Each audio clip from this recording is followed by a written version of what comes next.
But as I said at the beginning of the stream, you're not going to hear me sit here and talk about the Rachel Zegler Snow White.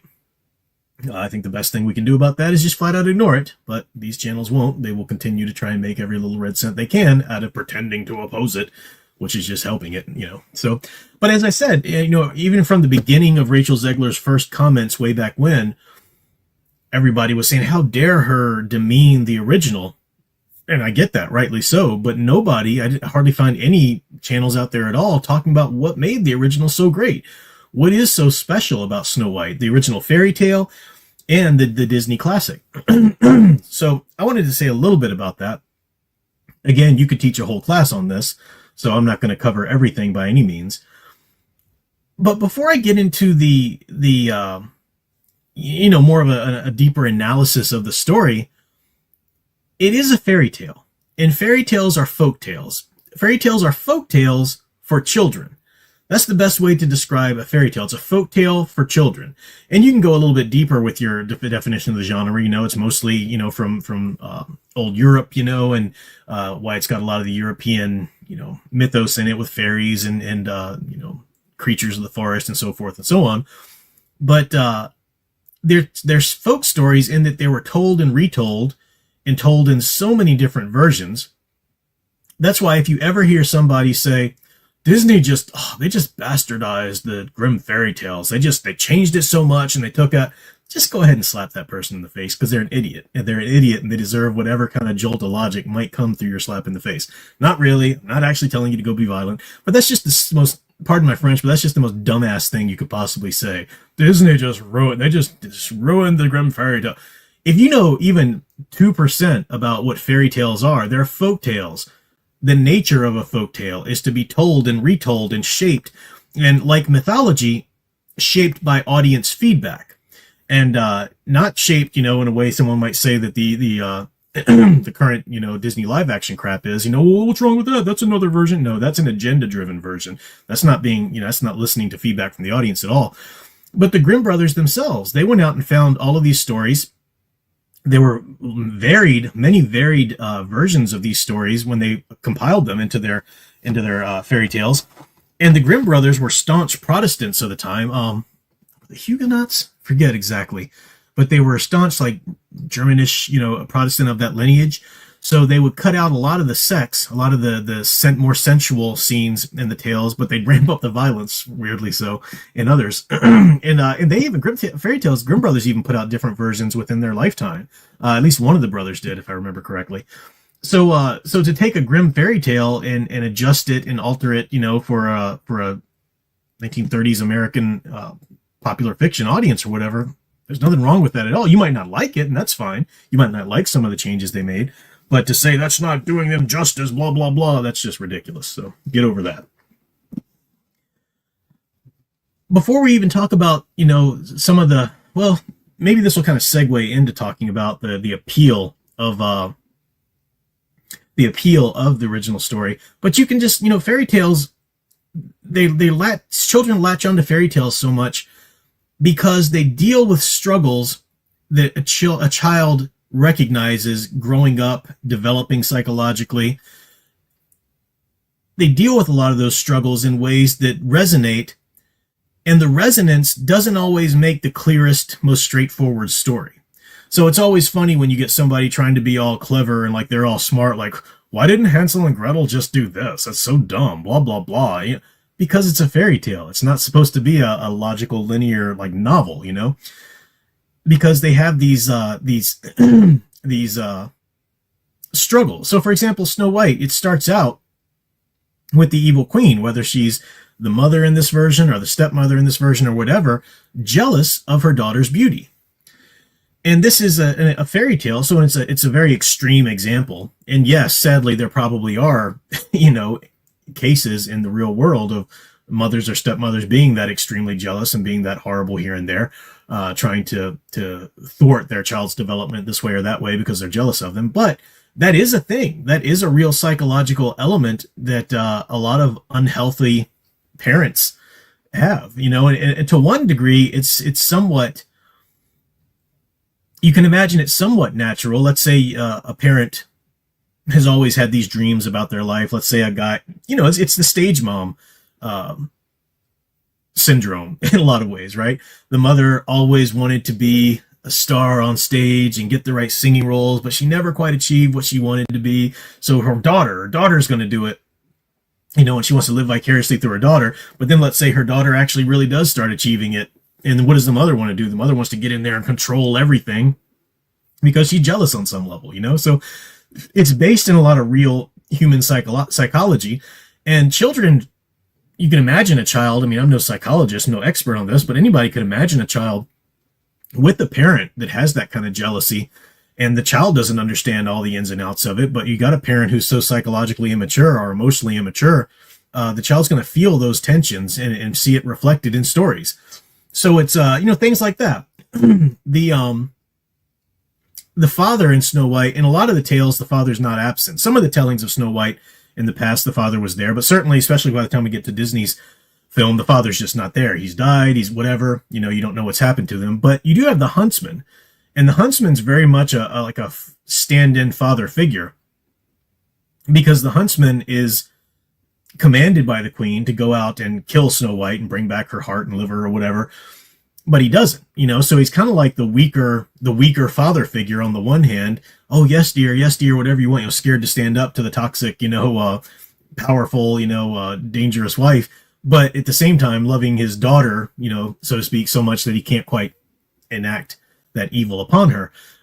Even though in the story, I know the huntsman isn't her father, isn't the queen's husband or anything like that, but it's kind of a stand-in, when you read enough fairy tales and you see these types, the huntsman's kind of there. The huntsman is also supposed to be a protector, because, when you watch Disney fairy tales, you're used to animals being the cute and fuzzy creatures that are the princess's friends and so forth.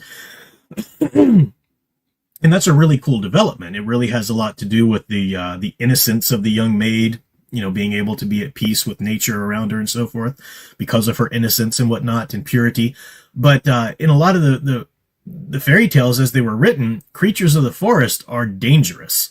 And psychologically, there's a lot of great books about the psychology. I think the kind of go-to sort of Bible, so to speak, about psychology and fairy tales is still Bruno Bettelheim's Uses of Enchantment. A lot of great things in there, no matter how much modern academia wants to try and pish-posh it. It's still a lot of good things in there. But hunters were ones who conquered the beasts of the forest. And the beasts of the forest are things a child would be afraid of the wolves out there, afraid of the critters and whatnot that could come and kill them. And then you can see this like psychological symbolism of these creatures being the forces of the child's id growing up, and his dark desires or whatever, and the hunter is somebody who goes out and subdues those creatures. So the hunter is seen often as a protector, like in Little Red Riding Hood, or a lot of other stories. So a fatherly figure in that sense. But then you've got, again, in the Snow White, the hunter who is unable to ultimately protect her. The best he can do is just abandon her, say, run away, go out in the woods by yourself. That's the best he can do. Then she meets the 7 dwarves, who are stunted individuals, right? Being the fantastical beings of dwarves, they're of short stature, and they burrow into the ground. They're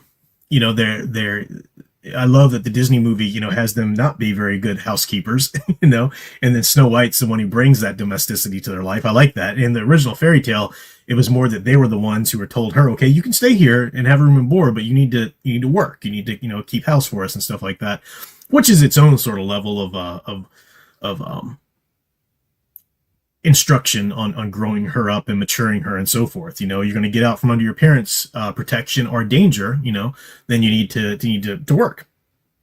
So, but you look at the 7 dwarves as these sort of visually stunted individuals, and symbolically that can mean stunted in their growth, in manhood and so forth, burrowing into the ground. There's all kind of phallic symmetry there, but for jewels and whatnot, unable to really take care of themselves quite well. And you got the feminine entering in the picture. It's beautiful, So maybe we can kind of segue and talk a little bit about the Disney version. We can say a lot about just the technical, love that cover. I don't know if the light's showing it too well. There we go. My, Blu-ray version there, but this was one of the anniversaries. I've bought this movie 2 or 3 times throughout my life. But Alyssa, when she was younger, loves her Disney princesses and kept finding the DVDs. And Alyssa, she'll carry a DVD around as though that's carrying around the characters in that movie. You know, like she has some stuffed animals. She loves her Goofy stuffed animal. But even now, you know, she'll carry DVDs around because that's her way of carrying those characters with her, like, you know, her friends in the movie or so forth. So she put a lot of my old DVDs and Blu-rays through a lot of wear and tear. So I've had to get new ones now that she's out of that phase a little bit, and at least the phase of understanding that that's Daddy's shelf. We don't touch those DVDs. So yeah, but the Disney movie did so many wonderful changes. I love the changes the Disney movie brought to it.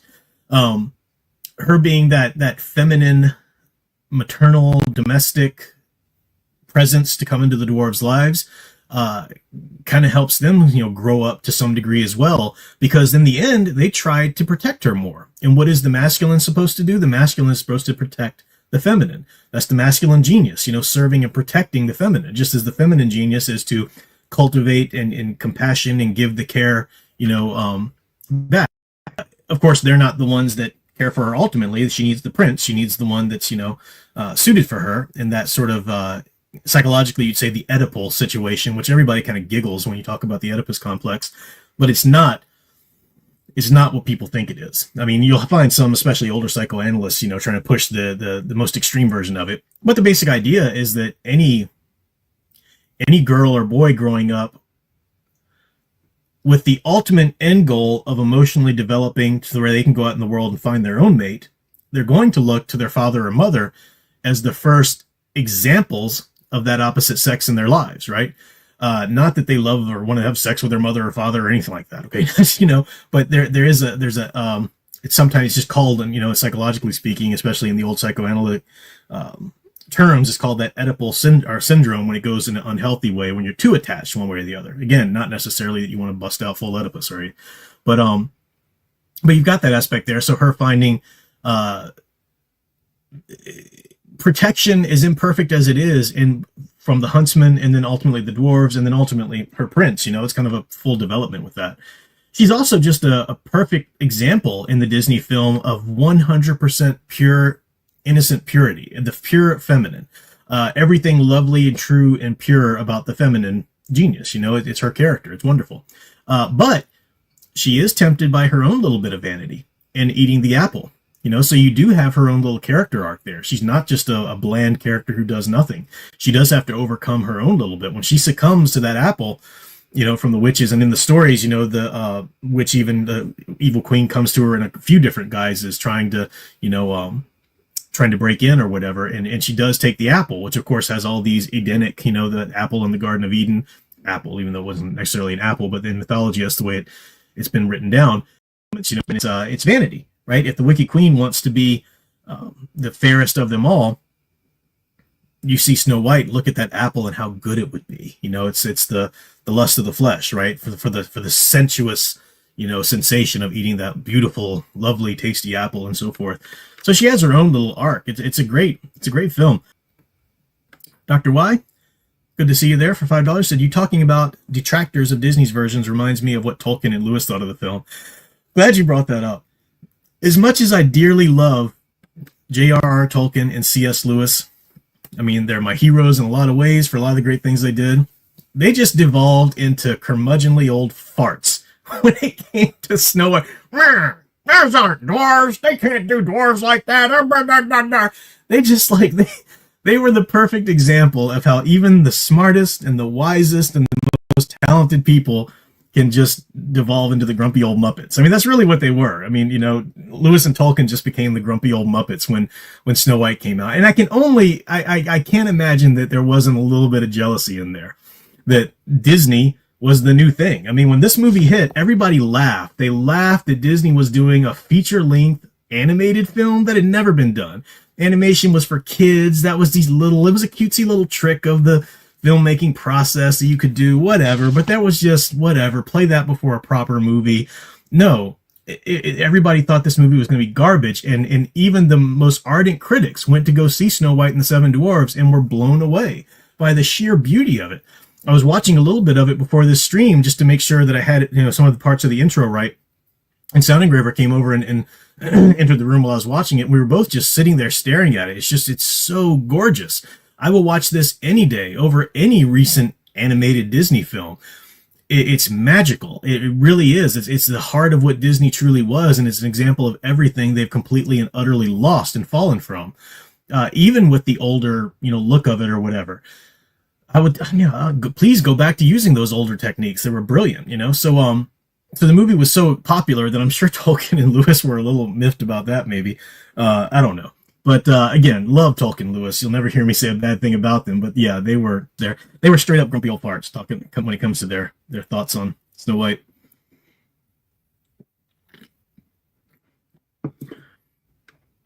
Tolkien was not a fan of Dune. Yeah, I mean, I love Tolkien. Love Tolkien. I will always appreciate and study his work. But he had some. I mean, he was one of those people. How dare you not say the Mass in Latin? That kills the whole thing. You got some of these people around there now today. It's like, look, if you like the Latin Mass, good for you. Great. Please continue to go to it. I'm glad it blesses you. But shut up. It's not what everybody needs to go experience because it's my favorite, and so forth. Tom Spiegel says, Black Bag is a spy film with very little marketing, written by David. See, that's why another reason why I hadn't heard of it. I don't follow new stuff in any way, and if it hasn't been marketed very well, interesting. I might have to check that out. Yeah, Black Flag. When you say I saw that as Black Flag, I was like, are they touring? What? Are they even all alive? I don't even know what the what their current setup is. But thank you guys for clarifying there. Yeah, before I do forget, I've still got a few more things to say, but before I do forget, Sound Engraver is streaming tomorrow, as she says there. Thoughts on Mirror Mirror. I think what you're talking about is the whole Mandela effect. Yeah, I always heard mirror, mirror on the wall. And of course, if you go back and watch the movie, it's magic mirror on the wall. So it's one of the things that people are citing as the Mandela effect, right? Like no cornucopia and the Fruit of a Loom logo, or, all of that kind of stuff. And, it's easy to laugh that off. It's easy to roll your eyes at anybody taking that seriously. But you sit down and look at like all of the many things that are listed, it's kind of hard to shake off completely. You're like, something's going on. Something's weird. I'm not prepared to say what it is, but something's weird, Dr. Weiss says, after watching the Hobbit trilogy, I could only imagine what Snow White would be like with those dwarves. Yeah. I mean, dwarves are an incredibly important aspect of fantasy fiction. Fairy tales are fantasy fiction or whatever. And what's his name? I'm blanking on his name right now, but the guy from Game of Thrones, who came out and just pitched his little hissy fit about, actual dwarves aren't getting roles, and and plenty of, and that killed him. Dinklage, his name, Peter Dinklage. A lot of actors who are dwarves are like, whoa, no, shut up. We want the roles. These are great roles that we've had, and just because he got so big for his britches, where he was popular and could play anything or whatever, he just ruined it for a lot of people. And no, the characters of dwarves, I mean, I don't think, does anybody conflate the two? Like a person with actual medical dwarfism? I think it's still called dwarfism, an actual little person, as sometimes they've been called. A person with that actual medical condition, who conflates that person with an actual, mythical dwarf? Dwarfs are a specific type of mythical creature, and they're the be all and end all of their definition isn't their short stature. For example, in some stories, they're quite taller than somebody with actual dwarfism in the real world and whatnot. I would think that it was if dwarves didn't exist in fairy tales and in mythology, I could see the left crying out for those kinds of characters for representation purposes, because it's a great representation of people of all different statures, and good, evil, whatever, they're important types of characters. So yeah, I love those characters. Yeah, I've never seen Snow White and the Huntsman. Well, of course, why would I? Kristen Stewart, I just don't really care for her. You don't have to imagine, just watch Snow White and the Huntsman. Actually, don't watch it. It's not very good. Yeah, I won't. that was the first movie. You know, everybody's talking about how can Gal Gadot be deemed as less fair than Rachel Zegler. You were hearing this with the whole Snow White and the Huntsman because it was Charlize Theron, right, who played the Wicked Queen, and you're going to tell me that Kristen Stewart is fairer than Charlize Theron? Absolutely not. You know, not even remotely. So, yeah. Leia plus size. Oh, you're talking to Dr. Y. You say the prince, that Prince Dwarf would be the grumpy to Snow White, but would be the Fitz to go after the witch. Yeah, I love the dwarves, and so many people didn't like them. Brutal Bettelheim didn't like the idea of naming the dwarves and giving them individual personalities. Of course, Tolkien and Lewis had all kind of problems with it. I thought the dwarves being given their personalities and made into, you know, individual characters was brilliant because it furthered the lesson of what it can mean to be defined by a certain trait. Now, they're lovable characters. They're good characters. You like them. But dopey, sneezy, bashful. You know, you think about children, you know, children who suffer from too much shyness. You know, if they're not careful, that can become their identity. Oh, that's bashful over there, you know. And that shouldn't be the case. There should be so much more than that. Oh, that's happy. They're always happy. You know, well, are they stunting their other emotions and so forth, you know? And so, yeah, I mean, that's going really deep into the psychology of it. Of course, children aren't watching or reading things in this level, but the idea is that it resonates somewhere interior with them to that respect. I also want to just say too, a big thumbs up to the Kingdom Hearts franchise's treatment of Snow White, the fairy tale. You really get it in oh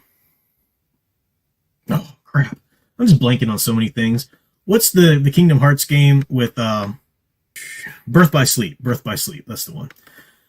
That's the one where you play the different characters and they're going through the different fairy tale lands and whatnot. But Snow White, you get to go into the dwarves' mines. You get to go into the Wicked Queen's castle. You get to go into the dwarves' hut and all of that. And you save Snow White, you know, in the wilderness. They did a good example of that too. A good treatment of it.